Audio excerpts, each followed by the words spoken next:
Hi, I am Dr. David Sugarman, an emergency department physician with the Centers for Disease Control and Prevention. I'm here to speak with you about helping young athletes safely return to play after concussion as part of the CDC expert video commentary series on Medscape. For many of us, the first chance to assess a young athlete with a suspected concussion will not be on the sidelines, but in our office or emergency department. Your examination will likely include a physical examination covering cognition, neurology, balance, and most importantly, any signs of deteriorating neurological function. When managing an athlete with concussion, your management plan should cover both returning to school and to play, and should monitor both physical and cognitive activities, consider concussion history, and be individualized to the athlete.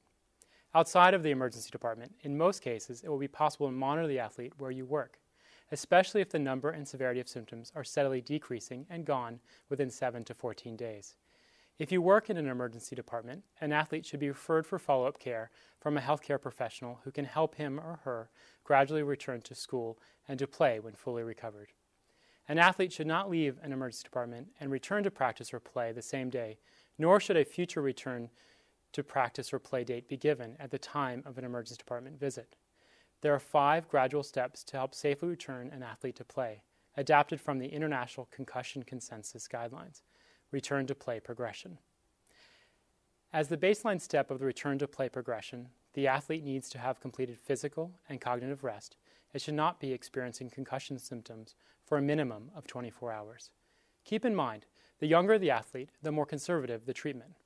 The first step is light aerobic exercise. The goal is to only increase the athlete's heart rate. The time should be for 5 to 10 minutes. And the activities include exercise bike, walking, or light jogging.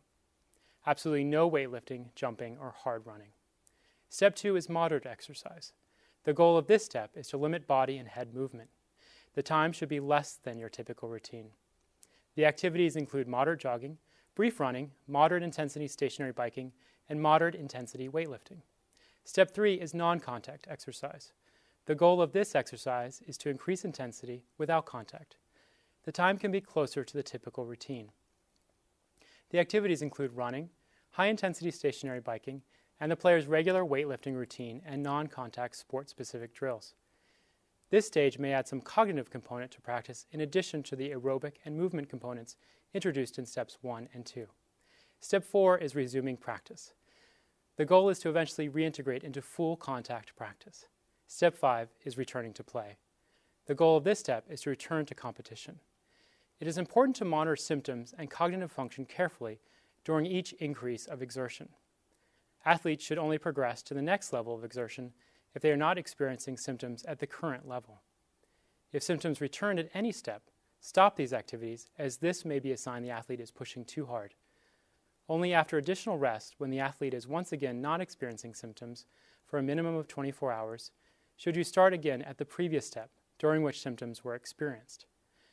The return to play progression process is best conducted through a team approach and by a health professional who knows the athlete's physical abilities and endurance. By gauging the athlete's performance on each individual step, you will be able to determine how far to progress the athlete on a given day.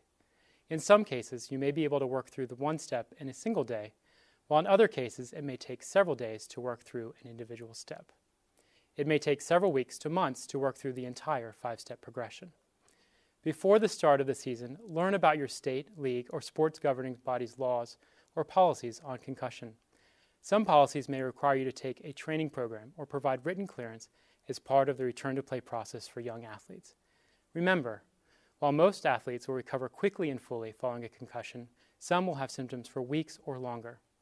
You should consider referral to a concussion specialist if the symptoms worsen at any time, symptoms have not gone away after 10 to 14 days, or the patient has a history of multiple concussions or risk factors for prolonged recovery. This may include a history of migraines, depression, mood disorders, or anxiety, as well as developmental disorders such as learning disabilities and ADHD. More details on diagnosing and managing concussion among young athletes, including return to school planning, are included in CDC's online course for healthcare professionals, Heads Up to Clinicians. To access the course, go to www.cdc.gov/concussion. Thanks for watching.